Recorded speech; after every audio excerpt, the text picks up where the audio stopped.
A judge rules against Denver schools in a lawsuit to stop immigration raids inside or near schools. Colorado is unable to keep its promise to pay for school meals for every child without more money from taxpayers. She opened her dream restaurant in New York City. Then the pandemic happened. She's making a second go of her dream here.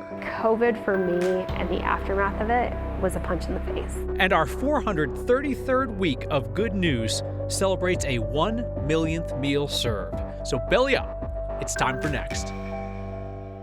Denver's school system has failed in its attempt to preemptively block immigration raids inside or near schools. Federal judge ruled today in favor of the Trump administration, which has said that it's not doing mass roundups inside schools right now and wants to preserve the ability to arrest people outside schools. Our Spencer Soysher has the latest. Denver Public Schools has 207 schools. They're spread all throughout the city. DPS wanted to make sure immigration agents stayed away from those schools and bus stops. A federal judge just denied the district's preliminary injunction request, which would have stopped agents from conducting raids at or near school grounds, and its 678 bus stops. The judge told DPS, quote, "If bus stops and schools are protected or near them, then the entire city would be covered." The judge, who was appointed by President Trump in 2017, also said DPS wasn't able to prove that the Department of Homeland Security's updated guidance allowing raids at sensitive locations like schools and churches has directly caused harm. He pointed out that no raids have happened near schools and called the fears of future actions speculative. DPS, though, disagreed, arguing that students aren't coming to class out of fear, especially after a February 5th raid near the Cedar Run apartments. The district wrote in its request, quote, "In the spots where there would normally be a DPS school bus, there was a prison transport bus." The judge wondered aloud today, if he were to block these actions, would it be a national decision? DPS's lawyer argued Aurora should probably be protected too, but I thought this line from the judge stuck out. What is considered near a protected location? You saw how many schools are there across the city, Kyle. Yeah, I mean, you've got all of the schools' footprints, you've got the bus stops, and all of a sudden, when ICE says, hey, in dense urban environments, you have to give us some place to operate, that becomes a common sense argument that clearly the judge saw some value in. Right, and there's 600-something bus stops across the city, 200-something schools. That's a lot of places where they wouldn't be able to operate in. Yeah, I'm just trying to imagine law enforcement, consulting a map to figure out, what are their paths around where they could work. Well, something to watch. We'll continue to see if these actions do actually move onto or near school properties. Spencer, thank you. Colorado's joining another lawsuit against the Trump administration, this time trying to preserve funding for teacher training, especially in rural areas. Democratic Attorney General Phil Weiser is working with 7 other states in a lawsuit that's in federal court in Massachusetts. Those states are asking the court to keep $600 million in federal grant money flowing to teacher training programs. The Department of Education abruptly cut off that funding last month. The lawsuit claims that would be a violation of federal law, which requires agencies to provide advance notice of policy changes. AG Weiser says that funding freeze could disproportionately impact rural districts that recruit teachers through federally funded programs at colleges, like through CU Denver. Now, that program is likely going to dry up one way or another because President Trump says he is disbanding the Department of Education, leaving school policy and funding up to each state. The Trump administration has cut off the Ukrainian military's access to satellite imagery produced by a company in Colorado. The decision makes Ukraine even more dependent on Starlink, which is owned by President Trump's right-hand man, billionaire Elon Musk. Maxar is the company based out of Broomfield. Their headquarters is that huge building off I-25 that kind of looks like a satellite. They told us today the U.S. government has, quote, decided to temporarily suspend access to Maxar's images for users in Ukraine. This comes as Russia steps up attacks on Ukraine and the U.S. pauses military aid. Trump has falsely accused Ukraine of starting the war where they were invaded and echoed other Russian talking points. Maxar told us today that it's only users in Ukraine impacted by the administration's decision. So we're getting some feedback. A lot of it, actually, about an ad that is currently airing on NBC. Next viewers, including Randy and Deb and Linda, all asked why we're airing an ad directing migrants to leave the country, wondering if that's costing taxpayer dollars. President Trump has a clear message for those that are in our country illegally. Leave now. If you don't, we will find you and we will deport you. That's Homeland Security Secretary Kristi Noem, and a multi-million-dollar international ad campaign that's warning migrants, quote, not to come to America and break its laws, or they'll be hunted down and deported. The taxpayer-funded ad goes on to praise President Trump. The department's budgeted up to $200 million for that campaign. That'll be TV ads, radio, targeted social media as well. Good time to remind you, the journalists of 9 News have no say over the advertising that appears on our air, just as our sales department, our advertisers, have no say over our journalism. Now, in this case, that ad is not running in local programming. It's running on NBC during national network time, like during the NBC Nightly News and the Today Show. So, of course, you know the saying, there's no such thing as a free lunch, and it turns out even a taxpayer-funded lunch is more expensive than the state figured. Colorado's free school meal program is running out of funding, so it's going to go back to ask voters for more money. 2 years ago, voters passed Proposition FF. It used federal funding and a state tax on households earning more than $300,000 a year to set up what was called the Healthy Meals for All program. Promised breakfast and lunch for any student regardless of family income level. That way, no kids are stigmatized by getting a free meal. But from the jump, the funding for this program could not meet demand. The state blamed inflation and not enough federal funding, and more students participating than expected. So now Democrats at the state capitol want to go back to the ballot to ask for more money. 2 initiatives would ask voters to let that program keep any surplus funds they collect. Got to do that under Colorado's Taxpayer Bill of Rights, as well as a second issue to collect additional taxes from people making more than $300K. Supporters like school districts and the American Heart Association say if that program's not fully funded, they think that students in need will fall through the cracks. The universality of Healthy School Meals for All makes sure that no kids fall through the cracks, especially our most vulnerable children and children who are on the line of federal eligibility. That bill passed its first committee on a party line vote. If it gets through the full legislature, which would not require a Republican vote, Dems run the show there, then voters will get to make the decision come November. So the idea of pulling yourself up by your bootstraps, you'll hear people say that. It, of course, ignores the fact that some folks need boots first. They're happy to do the pulling once they have the most basic necessities to get going. That's why this week's Word of Thanks microgiving campaign supports the Center for Work, Education, and Employment. They've been around town for 40 years. You might know them by CWEE, C-W-E-E.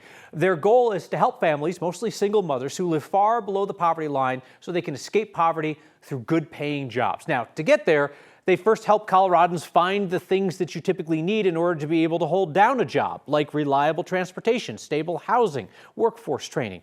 And they combine it with a food bank for essentials for young families like diapers and wipes. Many of the women who come to CWEE for help are refugees escaping war and violence from places like Ukraine, Sudan, Iraq. CWEE helps them learn basic computer skills that are essential to so many jobs, gets them a laptop, helps them earn their GED or go into the workforce applying for jobs. The end goal is families moving off of taxpayer assistance and into self-sufficiency and success. Scan the QR code on your screen or text the word THANKS to 303-871-1491 to get that link to join me in donating. Almost 4,500 of you have taken the additional step of signing up to simplify your giving by making a monthly donation to the Word of Thanks Fund. You put in your info once and you won't get deluged with mailers and emails. Nope, you'll just make a monthly donation that we split among every nonprofit we feature. It's meant recent campaigns have started with more than $30,000 per week. Feels like for the last 5 years, I've just been in a fight to survive. Denver's restaurants have had to overcome a lot in the past few years, so let's celebrate perseverance. And a nonprofit celebrating its 1 millionth meal given away. How should they celebrate? Oh, I know. Give away some more.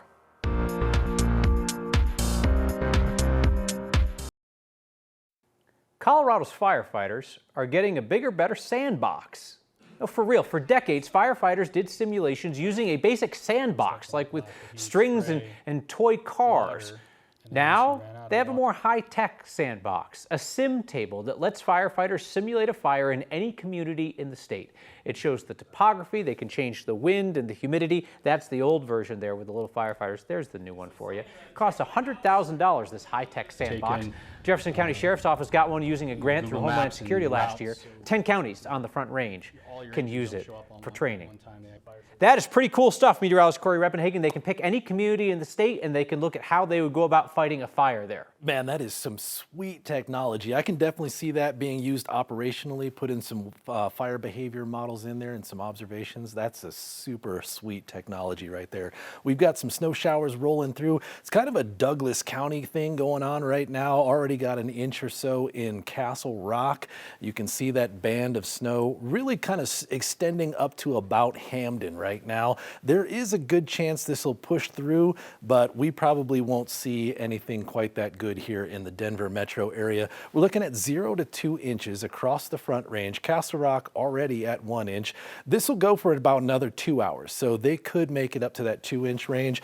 2 to 4 inches in the foothills, a little bit better potential. They've kind of had their stuff already. As far as the storm system, it's down here on the Arizona-New Mexico state line, so the biggest impacts here are going to be to the south. Southern Colorado, looking like it's going to be a wild night here in the San Juans, all the way through the San Luis Valley and in across the Sangre de Cristo Range. We could get another 1 to 2 inches in our mountains here on the Front Range. Tomorrow's going to be a slow warm up because of the cooler temperatures, but I think with lots of sunshine, we're going to get up there pretty nicely, get up to about 50 degrees tomorrow here on the Front Range. In the high country, it's going to be a blue sky and powder day across most of the area. Your favorite Colorado skiing day coming up. We'll lose an hour of sleep here on Sunday, early Sunday morning. So, but as a kind of a consolation prize for losing that hour of sleep, we're going to compensate you with a bunch of sunshine. And look at that, we got our first 70-degree day of 2025 on the board. Look at that. Hey, tonight is the start of Restaurant Week in Denver, where you can try multi-course menus at a pretty big discount across the city. Added bonus, right? It's also a way to support an industry that is bouncing back from the pandemic and still has a lot of other challenges. Take the Greenwich and Rhino. Photojournalist Chris Hansen's been following their story since 2020. The one thing that's never, ever been shaken is my conviction that restaurants are important. I've always wanted every restaurant project to have a personal element to it. In 2017, I moved to New York, knew one person. I opened the Banty Rooster. It was a Southwestern restaurant in the West Village on Greenwich Avenue. We were open for 96 days when the pandemic hit. Having a landlord who said, no concessions, figure it out. And at the end of the summer of 2020, I packed up and moved back to Denver with the hope of starting over here. I had just really gotten knocked down. There's this saying Mike Tyson said, everyone thinks they know what they're gonna do until they get punched in the face. And COVID for me and the aftermath of it was a punch in the face. In that single year, I lost a restaurant, my livelihood, all of the money that was invested in it. My marriage crumbled, my dog died, and then my car got stolen. And it started to become actually comical almost in a really dark way. And all I could think was just I have to get back up again. I'm not going down with this. It feels like for the last 5 years, I've just been in a fight to survive in this industry. Why press on? Press on because it's not just about me. I have 33 employees, and I'm proud to say that even when it got really tough, we've never bounced one. Everybody's gotten paid every week. I don't know financially how long it'll work or not work. What I do think about is the next generation of operators. I think about myself at 27 and walking into the office of my job in strategic communications and saying, I'm putting in my notice, I want to go pursue my dream of opening a restaurant. And as is the case with getting older, Some of your plans work, some of them don't. Sometimes you realize something isn't as practical as you might have once thought it was. But I just want that 27-year-old to have a shot. Wow, what perspective, right? Restaurant Week runs through next Sunday, March 16th. There are hundreds of restaurants in our area participating, all offering multi-course dinner menus under $55. That just scratches the surface of Denver's diverse food scene. There are hundreds of hard-working restaurateurs that won't be in the spotlight. See you. Bye-bye. Like the husband and wife team running a Thai restaurant that's been in the family for decades. Pitmasters, who suffered a devastating loss just before opening their doors. And a chef, pushed out of the kitchen by the pandemic, now finding his own way back inside. You won't find them on Restaurant Week menus, but we'll introduce you to them next week as we honor their years of hustle to stay afloat in a real tough industry. My good news is that I'm married to this man next to me for 41 years.